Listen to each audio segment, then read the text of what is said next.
ladies and gentlemen. Well, what we're talking about is the most well-engineered election show in the IRI history.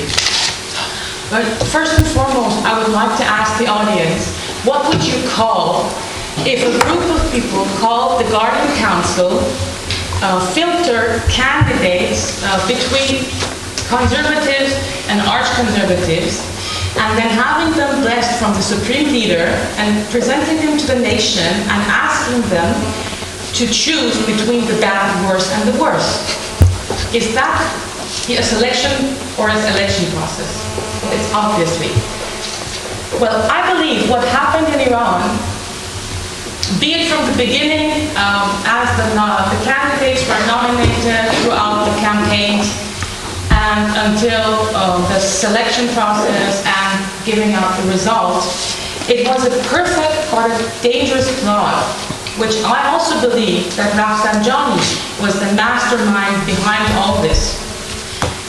Well, starting from his own nomination, although he knew they would disqualify him because of all the fights between the force between him and Khamenei, which we had all these years, they also thought of his clan, giving out false videos from pastors on the streets, which they said they were not going to vote, or showing a state of lethargy and indifference throughout the nation.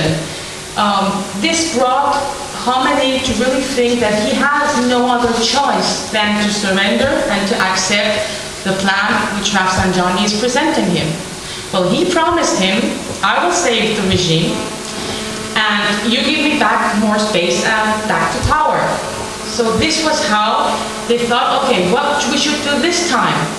This time, we need the people to choose Rouhani, as he was actually chosen before. And we want this time that the people choose him. And guess what? We will count the votes this time. So that is how it all happened.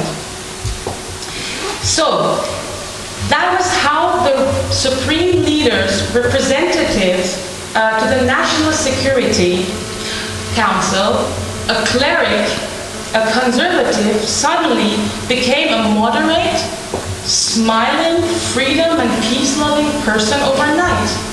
A new safety valve was born. The reformists backed him. Mohammad Reza Arif, who was, until then, he was one of the favorites, maybe more moderate than him. He withdrew his candidacy in his favor, and the Jalili, the principalist, really arch-conservative, played a very important role, which maybe he himself didn't even know that he was the scarecrow. They could never find a better one in all this plan, the whole plan. They even animated him to act more aggressive and radical and show more to the nation a face that this is even worse than Ahmadinejad. Another thing, last time the supreme leader backed up Ahmadinejad, and the people, because he was supporting him, voted for Mousavi. That was showing them we're not on his side. So this time the supreme leader had to back up Jalili again. So it would turn the attention of the nation against him and going on to Rouhani. And another thing which was really important is this so-called false RRI, self-made opposition living in exile, which are actually true loyal lobbyists to the regime. They have both the biggest two TV media and radio Persian languages who are really well serving them and using that as acting as public opinion leaders and talking pro-elections and giving the people the hint, okay, you've got to vote, otherwise Jalili will win the elections. That was how people were, telling themselves, what if it's right? What if at this time, if we don't vote, it is the bad, the worst, and the worst. But what if we don't, and Jalili is again the president?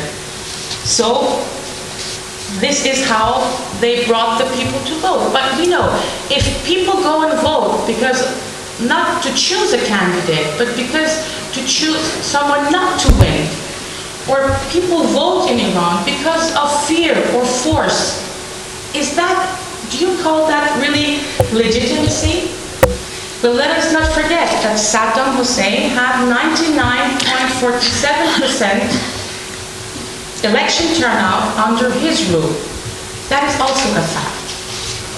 Well, hence, considering the fact that there were two elections running parallel at the same time, it was the presidential election and it was the city and village council election, which is really had always a good turnout because people know each other in the villages and the cities. So this is always something which brings people to the ballots. They were running parallel for the first time in the history. They had a good turnout, like 74%, but if you consider the big cities in Iran, they really had less.